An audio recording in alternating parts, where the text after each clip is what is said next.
பச்சை புடவைக்காரியாய் உன் தாய் மீனாட்சி நான் இன்று வந்திருக்கிறேன். முதல் நிமிடம் மட்டும் நீ நிதானமாக யோசித்தால் ஒவ்வொரு நிமிடமும் இந்த உலகத்தை உன்னால் ஜெயிக்க முடியும். உனது இரக்க குணம், பிறருக்கு உதவ வேண்டும் என்கிற உன்னதமான மனோபாவம், இந்த நிலையிலும் பிறர் கஷ்டப்படுவதை காண சகிக்காத மனம், இருக்கும் இடத்திற்கு உண்மையான விசுவாசத்தோடு நடந்து கொள்ள வேண்டும், நீதியை நேர்மையை பின்பற்ற வேண்டும் என்று நினைத்து அதன்படி நடந்து வந்ததால்தான் நான் கீழான நிலைக்கு இறங்க நேர்ந்தது என்று நினைக்கிறாய். கெட்டவர்களும் கெடுமதி உள்ளவர்களும் நன்றாக இருக்கும்போது நல்லவர்களான நாங்கள் மட்டும் ஏன் கஷ்டப்பட வேண்டும்? கஷ்டத்தை மட்டும் ஏன் நீ எங்களுக்கு பரிசாக தர வேண்டும் என்று நினைக்கிறாய்? உன்னை போன்ற நல்லவர்கள் பலரும் இப்படித்தான் புலம்புகிறார்கள். இது இன்றோ நேற்றோ தொடங்கி நடந்து வருகிற விஷயமல்ல. காலகாலமாய் நல்லவர்கள் புலம்புவது தொடர்கதைதான்.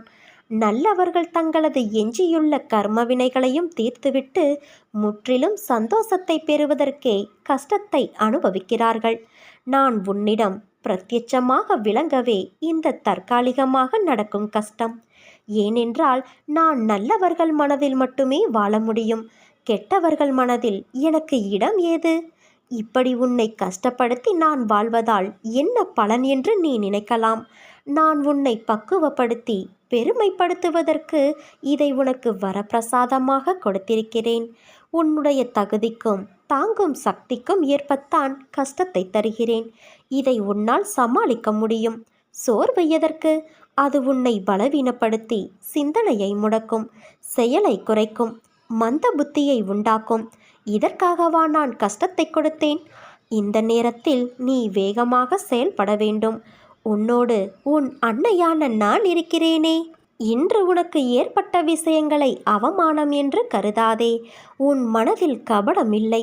உன் மனதிற்கு தெரியும் யார் உன்னை ஏமாற்றுகிறார்கள் என்று. அவர்களை உன் வாழ்விலிருந்து நகர்த்தி வை. எதை வேண்டுமானாலும் பொறுத்து கொள்ளலாம். ஆனால் நம்பிக்கை துரோகத்தை மட்டும் பொறுத்து கொள்ள முடியாது. அப்படி செய்த அவர்களை என் கையில் விட்டுவிடு. அவர்களுக்கு நல்ல ஒரு பாடத்தை நான் கற்றுக் கொடுக்கிறேன். நீ எதையும் வெளியே காட்டாதே குழந்தையே. உனக்கான மிகப்பெரிய சொத்து உன் நிம்மதிதான். நீ அழாதே. இன்று உன் மனதில் ஏற்பட்ட காயம் என்பது என் மனதில் ஏற்பட்டதற்கு சமம்.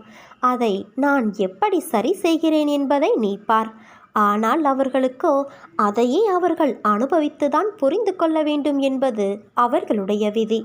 மற்றவர்களுக்காக யோசி, உதவி செய். மற்றவர்கள் கஷ்டத்தை நினைத்து வருந்து. மற்றவர் வழிக்காக பிரார்த்தனை செய். என் குழந்தை வைரம், அதனால்தான் உன்னை ஒரு வடிவம் கொண்டு வருவதற்காக நான் செதுக்குகிறேன். உனது துயரங்கள் அனைத்தும் விலகப் போகிறது. விரைவில் நல்ல செய்தி உன் செவிகளில் வந்து சேரப்போகிறது.